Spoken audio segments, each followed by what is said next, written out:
नमस्कार छात्रों। आज हम हमारे हिंदी इस विषय का कहानी लेखन पढ़ने जा रहे हैं। तो सबसे पहले हम देखेंगे कि कहानी लेखन के कुछ नियम होते हैं।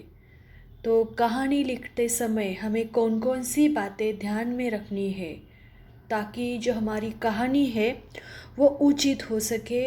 और अगर हम अच्छे से कहानी का प्रस्तुतिकरण करते हैं, अच्छे से लिखते हैं, तो हमें कहानी में आउट ऑफ मार्क्स मिल सकते हैं। जैसे कि हमारे परीक्षा में हमें प्रश्न किया जाता है, कुछ मुद्दों के आधार पर हमें कहानी लेखन करनी पड़ती है। जो मुद्दे हैं पहले उसे समझ लो और फिर कहानी की रचना करो। तो हम देखेंगे कि कहानी लिखते समय हमें कौन कौन सी बातों का ध्यान रखना है। कहानी लिखते समय ध्यान में रखने योग्य बातें, सबसे पहले कहानी के मुद्दों को समझ लीजिए। सबसे पहले जो कहानी के मुद्दे दिए गए हैं कि क्या मुद्दे हैं, इससे हम कैसे कहानी लिख सकते हैं, उस मुद्दों को समझ लीजिए।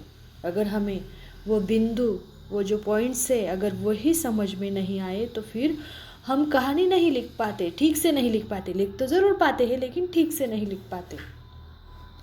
कहानी के संवाद या भाषा सहज, सरल एवं सुबोध हो।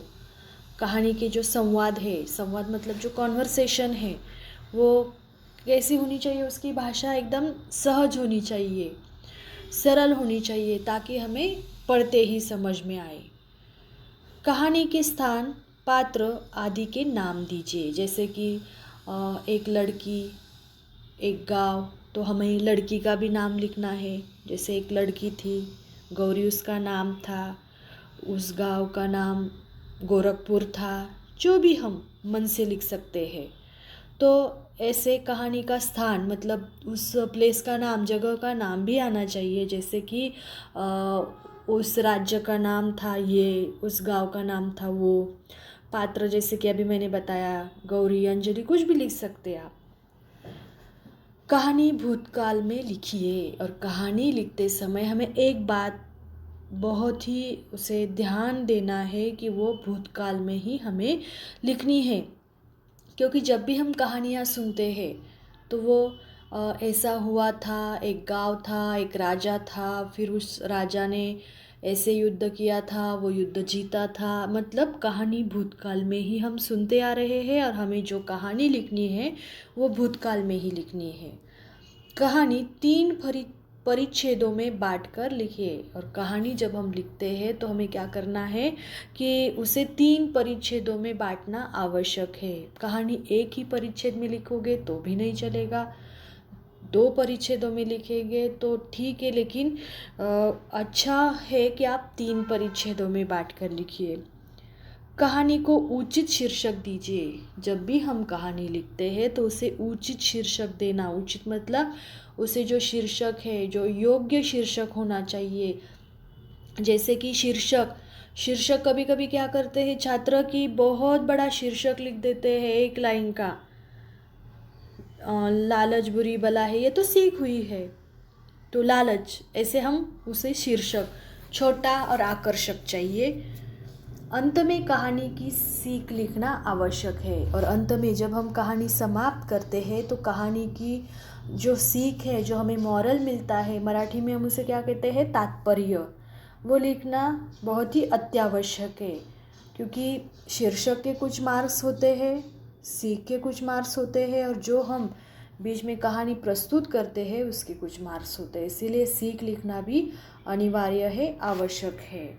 तो अभी ये कहानी लिखते समय कौन कौन सी बातें हमें ध्यान रखनी है ये देखा है हमने। तो अभी हम देखेंगे कि एक मुद्दों के आधार पर कैसे कहानी लिख सकते हैं। जैसे कि मुद्दे दिए गए हैं, एक लालची आदमी डैश कड़ी तपस्या करना, डैश देवता का प्रसन्न होना, डैश वरदान, डैश दौड़कर जितनी ज़मीन घेरोगे उतनी तुम्हारी, डैश दौड़ते रहना, डैश थककर गिरना, डैश मृत्यु, डैश सीख। देखो यहाँ कुछ मुख्य बिंदु दिए गए हैं, उसके आधार पर हमें कहानी मतलब लिखनी है, उसकी रचना करनी है। तो हमने मुद्दों को समझ लिया है कि क्या क्या, एक कौन सा कैसा आदमी था, एक गांव था, उस गांव में ये नाम का व्यक्ति रहता था, वो इतना लालची था, उसने कड़ी तपस्या की, ऐसे हम लिख सकते हैं। फिर देवता प्रसन्न हुए, देवता ने प्रसन्न होकर वरदान दिया। वरदान क्या मांगा कि क्या चाहिए, दौड़कर जितनी ज़मीन घेरोगे उतनी तुम्हारी, दौड़ते रहना, थक कर गिरना, मृत्यु और सीख। तो इससे हमें एकदम पता चल जाता है कि कहानी के मुद्दे क्या है और हमें कैसी लिखनी है। तो देखेंगे हम वो कहानी कैसी लिखी गई है। देखो,